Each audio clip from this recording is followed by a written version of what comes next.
जय श्री हरि विष्णु। भगवान विष्णु और माता लक्ष्मी की कृपा सदा सर्वदा आप पर बनी रहे। आप सभी को कामिका एकादशी की हार्दिक शुभकामनाएं।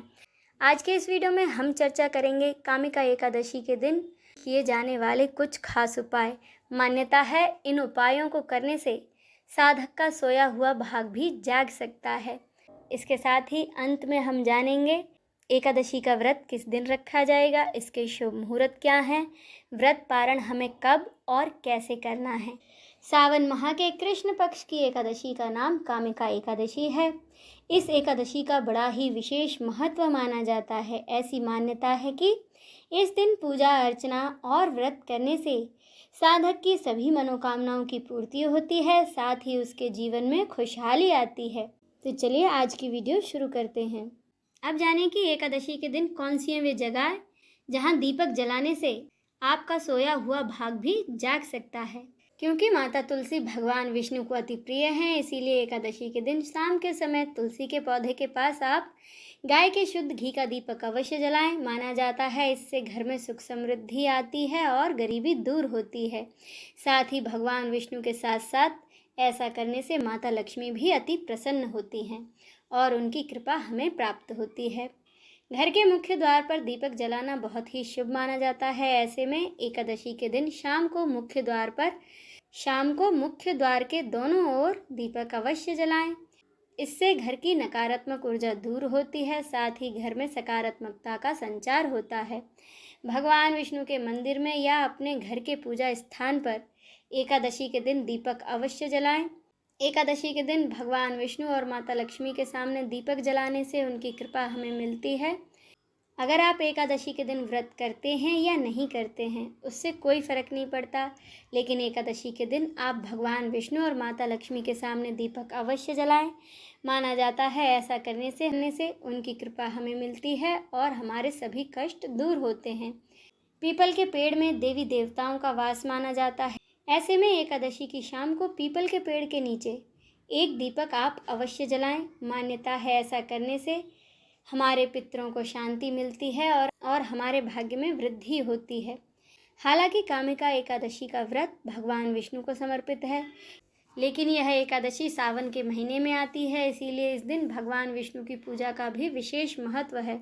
और इस बार तो इसकी विशेषता और भी ज़्यादा बढ़ गई है, क्योंकि एक तो ये सावन का महीना है और दूसरा ये है कि इस बार कामिका एकादशी का व्रत सावन सोमवार के दिन रखा जाएगा। इसीलिए इस दिन व्रत करने से हमको 2 गुना फल की प्राप्ति होगी। कामिका एकादशी के दिन आप शिव मंदिर में या फिर किसी बिल्व पत्र के पेड़ के नीचे एक दीपक अवश्य जलाएं। ऐसा करने से भगवान विष्णु के साथ साथ हमें महादेव की कृपा भी प्राप्त होगी। तो ये तो थे दीपक से जुड़े कुछ खास उपाय। कथा के अनुसार एक गांव में एक वीर क्षत्रिय रहता था। एक दिन किसी कारणवश उसकी एक ब्राह्मण के साथ हाथापाई हो और उस हाथापाई में उस ब्राह्मण की मृत्यु हो गई। अपने हाथों मरे गए ब्राह्मण की क्रिया उस क्षत्रिय ने करनी चाहिए, परंतु पंडितों ने उसे क्रिया में शामिल होने से मना कर दिया। ब्राह्मणों ने बताया कि तुम पर ब्रह्म हत्या का दोष है, पहले प्रायश्चित कर तुम इस पाप से मुक्त हो, तब हम तुम्हारे घर भोजन करेंगे। इस पर उस क्षत्रिय ने पूछा कि इस पाप से मुक्त होने का क्या उपाय है। तब सभी ब्राह्मणों ने बताया कि श्रावण माह के कृष्ण पक्ष की एकादशी को भक्ति भाव सहित भगवान श्री हरि का व्रत एवं पूजन कर ब्राह्मणों को भोजन करा के उन्हें दान दक्षिणा दो। उन्हें दान दक्षिणा देने से और उनका आशीर्वाद प्राप्त करने से तुम इस पाप से मुक्त हो जाओगे। ब्राह्मण द्वारा बताए गए इस उपाय पर व्रत कराने वाली रात में भगवान श्री हरि ने उस क्षत्रिय को दर्शन देकर कहा कि तुम्हें ब्रह्म हत्या के पाप से मुक्ति मिल गई है। जब ब्राह्मणों द्वारा बताई हुई विधि से उस क्षत्रिय ने कामिका एकादशी का व्रत किया तो उस दिन रात में भगवान श्री हरि ने उस क्षत्रिय को दर्शन देकर कहा कि तुम्हें ब्रह्म हत्या के पाप से मुक्ति मिल गई है। इस व्रत के करने से ब्रह्म हत्या आदि के सभी पाप नष्ट हो जाते हैं और इस लोक में सुख भोग कर प्राणी अंत में विष्णु लोक को जाते हैं। अब जानिए पूजा विधि। एकादशी के दिन सुबह ब्रह्म मुहूर्त में उठकर स्नान आदि से निवृत्त होने के बाद अपने घर के मंदिर की अच्छे से साफ सफाई करें। अब घर के मंदिर में या अलग से एक चौकी पर पीला कपड़ा बिछाएं और फूलों का आसन देते हुए सबसे पहले चौकी पर श्री गणेश की स्थापना करें, फिर भगवान विष्णु की स्थापना करें। अगर आपके पास भगवान विष्णु की कोई फ़ोटो नहीं है तो आप उनके किसी भी स्वरूप की फ़ोटो या मूर्ति ले सकते हैं, जैसे कि आप लड्डू गोपाल की मूर्ति या फ़ोटो ले सकते हैं, श्री कृष्ण की या श्री राम की। आपके पास भगवान का जो भी स्वरूप हो आप उसकी पूजा कर सकते हैं। स्थापना करने के बाद अब आप देसी घी का दीपक जलाएं। अगर आपके पास घी नहीं है तो आप तेल का दीपक भी जला सकते हैं। दीपक और धूप हम जलाएंगे, फिर भगवान से हाथ जोड़कर संकल्प करेंगे कि हे भगवान, आज मैंने जो आपके निमित्त व्रत रखा है, आप मेरे व्रत को स्वीकार करें, मेरी पूजा को स्वीकार करें और अगर मुझसे कोई गलती हो जाए तो उसे आप क्षमा करें। अब भगवान को वस्त्र अर्पित करेंगे। अगर आपके पास वस्त्र अर्पित करने के लिए नहीं है तो आप वस्त्र के स्वरूप कलावा, जनेऊ, जो भी आपके पास हो, वस्त्र की भावना से आप भगवान को अर्पित करें। इसके बाद हम भगवान का तिलक करेंगे, इत्र लगाएंगे। सबसे पहले श्री गणेश का तिलक करें, फिर भगवान विष्णु और माता लक्ष्मी का तिलक करें। तिलक पर थोड़े से तिल लगा दें और थोड़े से तिल दिए में भी डाल दें। कहा जाता है कि जितने तिल चटकते हैं उतने ही हमारे पापों का नाश होता है। इसके बाद भगवान को पीले फूल समर्पित करें, क्योंकि भगवान को पीला रंग अति प्रिय है। इसीलिए सबसे पहले प्रथम पूज्य श्री गणेश को फूल अर्पित करें, फिर भगवान विष्णु और माता लक्ष्मी को फूल अर्पित करें।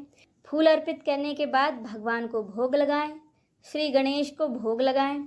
आप श्री गणेश को मौसमी फलों का भोग लगा सकते हैं, लेकिन याद रहे कि भगवान गणेश को आप तुलसी अर्पित ना करें, क्योंकि भगवान गणेश को तुलसी अर्पित नहीं की जाती है।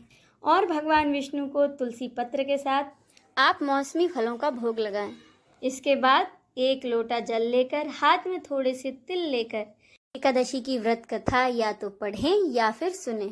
कथा सुनने के बाद हमने जो तिल हाथ में लिए थे वे भगवान विष्णु के चरणों में अर्पित कर देंगे। इसके बाद अंत में हम आरती करेंगे।